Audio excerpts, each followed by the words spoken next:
मैं श्वेता सिंह आप सभी के समक्ष महाकवि सुब्रमण्यम भारती जी के जन्म दिवस पर अपने कुछ विचार प्रस्तुत करने के लिए उपस्थित हूँ। देश में स्वाधीनता संग्राम के दौरान जहाँ कुछ देशभक्तों ने अपनी काव्यों एवं नारों के द्वारा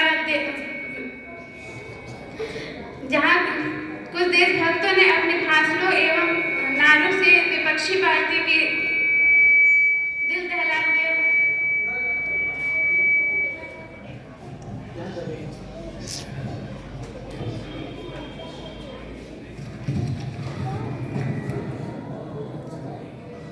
देश के स्वतंत्रता संग्राम में जहां कुछ देशभक्तों ने अपनी तेजस्वी भाषण नारों से विदेशी सत्ता के दिल दहला दिया, तो वहीं कुछ ऐसे साहित्यकार भी थे जिन्होंने अपने काव्य भाषणों से विपक्षी को आहत किया। हिंदी में मैथिली शरण गुप्त जी, सोहनलाल द्विवेदी जी, रामाधारी सिंह दिनकर, सुभद्रा कुमारी आदि ने अपनी काव्य रचनाओं से नवयुवकों के मन में प्रेम, देश के प्रति प्रेम भरे। तो वहीं कुछ अन्य भाषाओं में भी ऐसे साहित्यकार थे जिन्होंने अपनी रचनाओं से अंग्रेजी राज्य की जड़ें हिला दी। उन्हीं में से एक थे महान तमिल के कवि सुब्रमण्यम भारती जी। सुब्रमण्यम भारती जी का जन्म 11 दिसंबर 1882 को तमिलनाडु में हुआ था।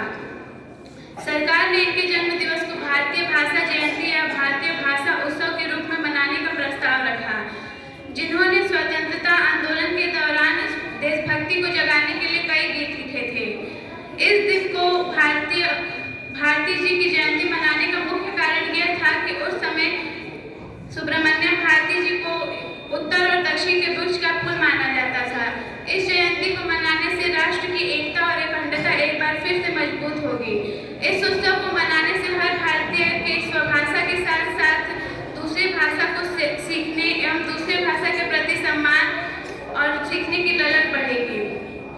बहुभाषावाद को मजबूत करने के लिए एवं विविधता में एकता का अनुभव करने के लिए यह उत्सव मनाना आवश्यक है। कबीर ने कहा है, संस्कृति है खूब जल भाखा बहती नीर, अर्थात संस्कृति कुएं के जल के समान है जबकि भाषा बहते हुए जल है।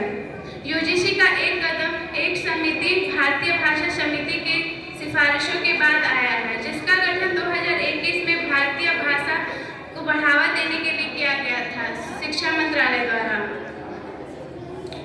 सुब्रमण्यम भारती जी ने